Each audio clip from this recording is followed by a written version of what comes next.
You've been lied to, not maliciously perhaps, but lied to nonetheless. They tell you, these therapists, these motivational voices, these soft-handed purveyors of comfort, that healing means staying open, that your sensitivity is a gift, that the world needs your empathy, your understanding, your endless capacity to feel what others cannot. And you believed them, of course you did, because it sounded noble, it sounded like purpose, it gave meaning to your suffering, as if all that pain you've absorbed, all those sleepless nights spent carrying burdens that were never yours to carry, were somehow sacred. But let me ask you something, and answer honestly, as you would to yourself in the dark hours before dawn. Has this openness protected you? Has this sensitivity been rewarded?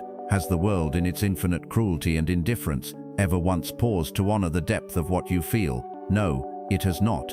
You see, modern psychology has romanticized the empath into something mystical. They speak of you as if you possess some higher consciousness, some evolved capacity for connection that lesser souls cannot comprehend. They tell you to protect your energy while simultaneously insisting you remain permeable, available, endlessly giving. This is madness disguised as wisdom. The truth they will never tell you, is that the world does not reward sensitivity. It rewards strength. It rewards distance. It rewards those who can remain unmoved while chaos swirls around them. The empath, by contrast, is permanently exposed. You walk through life with your nerves on the outside of your skin, feeling every slight, every betrayal, every moment of indifference, as if it were a physical wound, and they call this beautiful. I call it torture. The empath doesn't suffer because they feel too much. They suffer because the world feels too little, and in that vast emptiness between what you give and what you receive, you have been slowly dying. This is not healing they offer you. This is a life sentence. Let me describe what you already know but have never been able to articulate.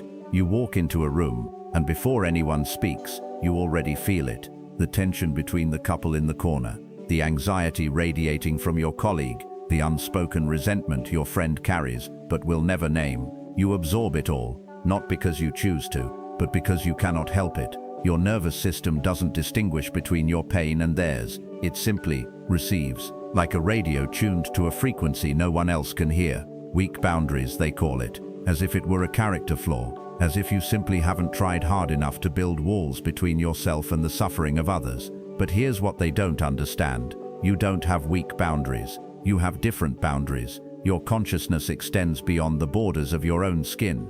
You are, in a very real sense, too permeable to this world. And the world, oh, the world has learned to use this.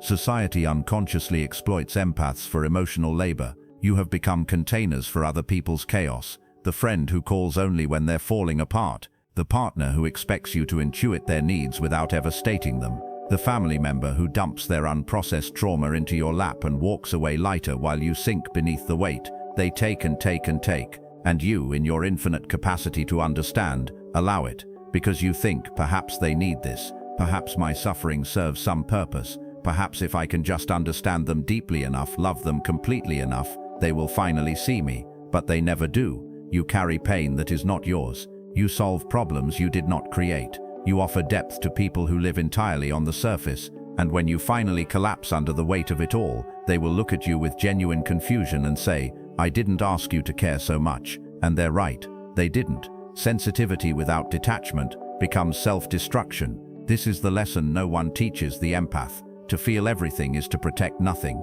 least of all yourself. I spent my life studying suffering, not because I was morbid, but because I was honest. And what I discovered was this: life is driven not by reason, not by purpose, not by love, but by blind, insatiable will, a relentless force that pushes all living things toward desire, toward wanting, toward the endless pursuit of satisfaction that can never truly be achieved. Desire creates attachment. Attachment creates expectation. Expectation guarantees suffering. This is not pessimism. This is observation. Look around you. Every disappointment, every heartbreak, every moment of anguish you have experienced, trace it back, and you will find desire at its root. You wanted something. You expected something. And reality, in its cold indifference, delivered something else entirely. Now apply this to the empath. You suffer more than others, not because you feel more, though you do, but because you expect more. You expect understanding. You expect reciprocity. You expect that if you give love, attention, compassion, emotional labor, that somehow, in some way, the universe will balance the scales. The universe does not balance scales. It does not keep ledgers. It does not reward goodness with goodness. You want meaning in a meaningless world. You want fairness in a reality governed by power and indifference. You want emotional reciprocity from people who are fundamentally incapable of giving it. And so you suffer, not because the world is particularly cruel to you, though it can be, but because your expectations are cosmically out of alignment with the nature of existence itself. The empath doesn't suffer because they care. They suffer because they expect. They believe somewhere deep in their psyche that their sensitivity will be met with sensitivity, that their depth will be recognized, that their capacity to understand will somehow make them understood. It will not. This is the brutal truth you must accept if you are ever to be free. The world owes you nothing. People owe you nothing. Your capacity to feel does not entitle you to meaning, purpose, or love. And once you truly understand this, once you accept the absolute indifference of existence, something remarkable happens. You stop expecting. There is a particular tragedy in being an empath, one that others cannot see because they have never experienced it. You believed, perhaps you still believe, that goodness would be returned, that if you approached the world with an open heart, the world would not destroy you, that purity of intention would serve as protection. But reality responds to power, not purity. It responds to those who can say no, who can withdraw, who can remain unmoved by guilt or manipulation or the silent demands of others. You, with your endless understanding, your willingness to see all sides, your refusal to judge, you have made yourself vulnerable in a world that punishes vulnerability without mercy. How many times have you been betrayed by someone you understood completely? How many times have you offered love to someone who gave you indifference in return? How many times have you explained yourself, justified yourself, tried to make them see your perspective, only to realize they were never listening in the first place? Repeated emotional betrayal creates exhaustion, not the kind that sleep can cure, but a deep existential fatigue that settles into your bones. You become tired of hoping, tired of trying, tired of the performance of being the person who always understands. And here is the dark realization that eventually comes. Kindness without distance invites disrespect. Understanding everyone means being protected by no one. You gave meaning to people who gave you none. You elevated interactions they forgot the moment they ended. You invested emotional energy into connections that existed only in your own mind. They never asked for your depth. They never wanted your understanding. They simply took what you offered because it required no effort on their part. And when you stopped giving, when you finally pulled back exhausted and empty, they didn't notice. Or worse, they noticed and felt relieved. This is the tragedy of the empath. You are essential until the moment you establish boundaries. You are valued until the moment you require reciprocity. You are loved until the moment you ask to be loved in return. The moment you stop being useful, you become invisible. There comes a moment, perhaps you've already experienced it, when something inside you simply stops. Not with drama, not with anger, or tears, or grand declarations. Just a quiet, internal shutdown that happens so gradually you don't notice until it's complete. You stop explaining yourself to people who have already decided what you mean. You stop hoping that this time, this person, this situation will be different. You stop waiting to be understood by those who have no capacity or desire to understand.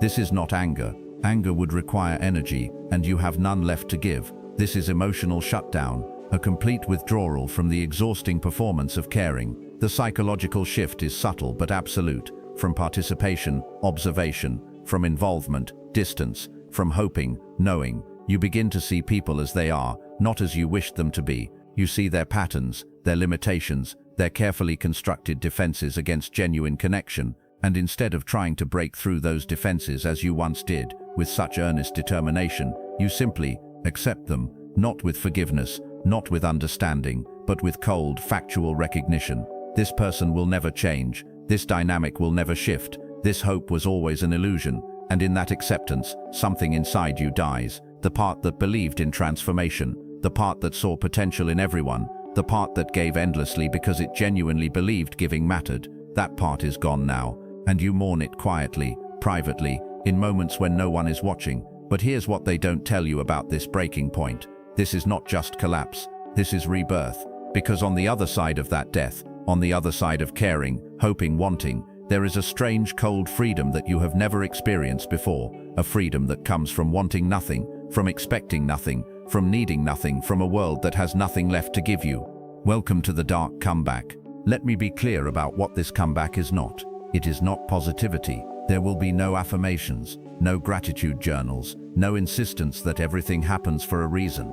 Reality is indifferent, and pretending otherwise is delusion. It is not forgiveness. Forgiveness implies that something was owed and then withheld. You now understand that nothing was ever owed to you in the first place. It is not love. Love requires vulnerability, and you are no longer vulnerable. You have closed the doors they used to enter freely. So what is it? The dark comeback is emotional minimalism. It is the deliberate reduction of desire until there is almost nothing left to take from you. It is controlled detachment, not the reactive coldness of someone who has been hurt, but the calculated distance of someone who has seen through the game entirely. It is wanting nothing from others, and I mean nothing.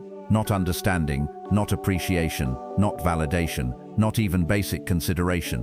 When you want nothing, you negotiate nothing. When you need nothing, you cannot be manipulated. When you expect nothing, you cannot be disappointed. This is what I discovered in my own life, what I wrote about but few truly grasped. The path to freedom is not through acquiring more love, more success, more connection, but through renunciation. Renunciation of desire, renunciation of expectation, renunciation of the very things that bind you to suffering.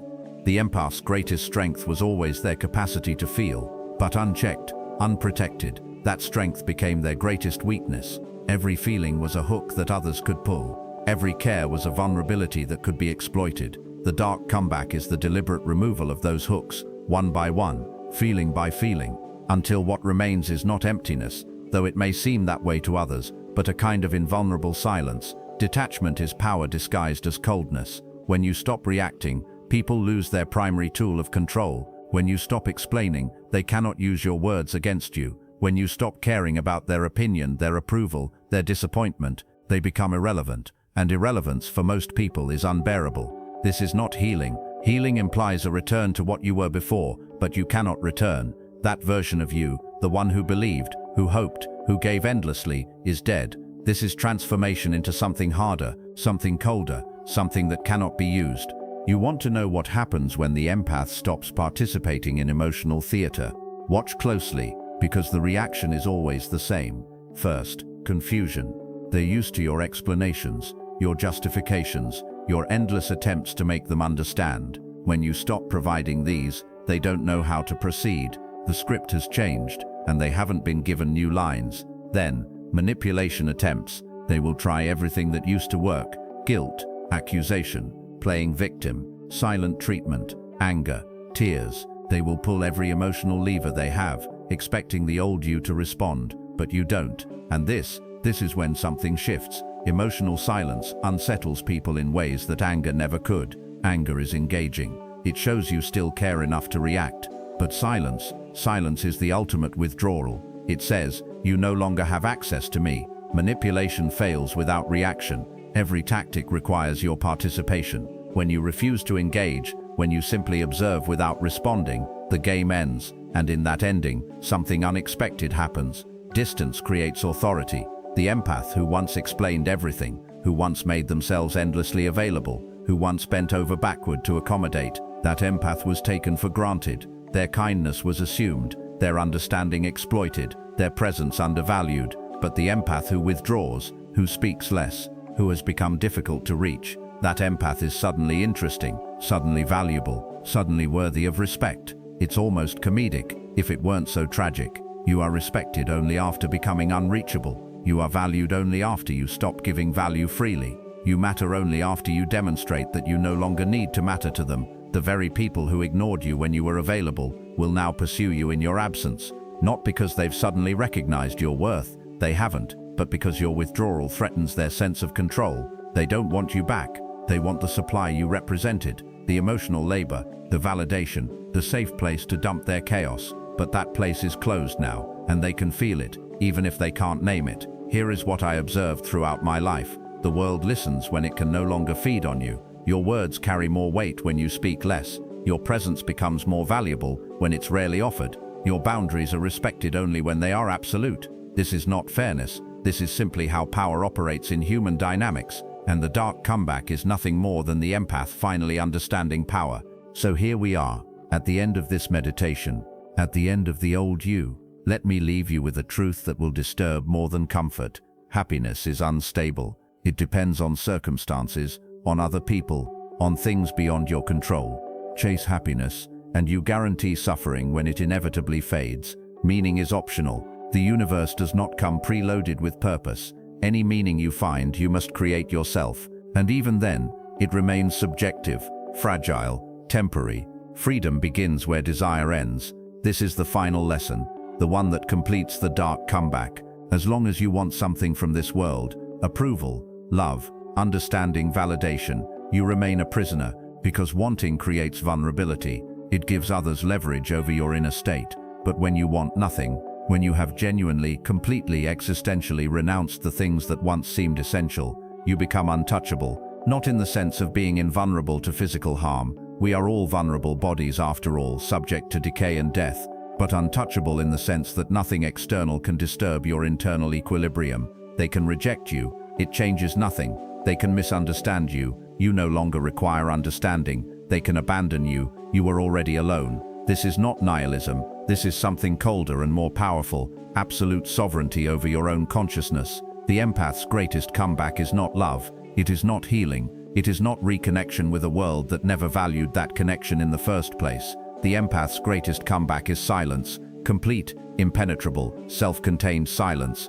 And silence cannot be controlled, it cannot be manipulated, it cannot be broken by guilt or anger or need. Silence simply is. And in that silence you finally, perhaps for the first time in your entire life, belong completely to yourself. You came here expecting motivation, expecting to be told how to heal, how to open your heart again, how to return to the world as the soft giving person you once were. I have given you something different. I have given you permission to stop, to withdraw, to renounce the exhausting performance of caring about people who will never care about you in return. This will not make you popular, it will not win you friends, it may in fact confirm every fear you've ever had about becoming cold, distant, unreachable, but it will make you free, and freedom, true freedom, the kind that exists independent of circumstances, is worth infinitely more than the approval of people who never understood you anyway. The choice, as always, is yours, but choose carefully, because once you truly see what I've shown you, once you genuinely understand the nature of desire, expectation and suffering, you cannot unsee it. The door closes behind you, and there is no going back to the innocent, hopeful person you once were. Perhaps that's not a tragedy, perhaps that's liberation. If this made you uncomfortable, it wasn't meant to comfort you, it was meant to free you.